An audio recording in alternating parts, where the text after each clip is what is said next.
Now to that commuter crisis on one of the nation's busiest roads this morning, a stretch of I-95 in Connecticut. It's shut down, and it could be closed until Monday after a fiery multi-vehicle accident involving a tanker truck. NBC's Emilie Ikeda is near the crash site this morning. Repairs are just getting underway today. Emilie, good morning. Hey there, Savannah. Good morning to you. We're already seeing the impacts from that terrible crash. Schools in the area are closed today, and officials are urging people to work from home if they can to help ease the traffic that's resulted from the shutdown of this major travel artery. We've already seen crews and heavy machinery move in to start to clear out the incinerated bridge. I can feel the heat from here. This morning, the race is on to restore one of the nation's most crucial interstates after a fiery crash in Norwalk, Connecticut sent fireballs and thick black smoke into the sky. To be advised, it looks like it's fully engulfed under an overpass. Officials say a tanker carrying 8,500 gallons of gasoline, a passenger car, and a tractor trailer collided at the start of Thursday's morning commute, forcing a shutdown in both directions on I-95, the East Coast's main highway stretching from Florida to Maine.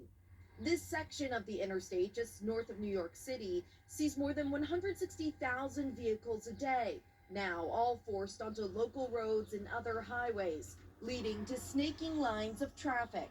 Have you ever seen anything like this? Not really. Stop, start, cutting in, having to reroute. Investigators are still looking into what led to the collision.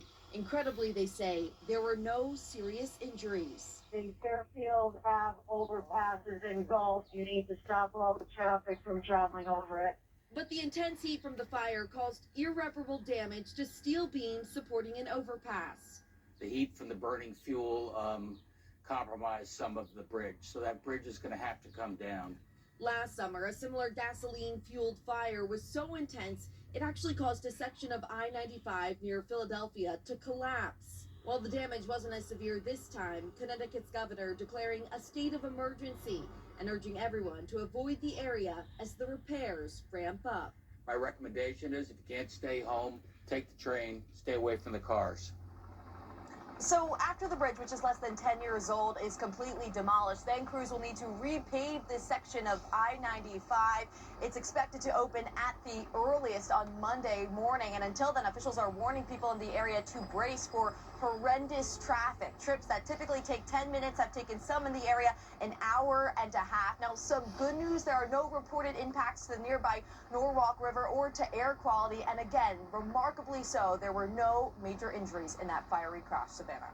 Horrendous traffic. Don't sugarcoat it, Emilie. Okay, thank you very much. Appreciate it. Meantime, dozens of college campuses remain on edge.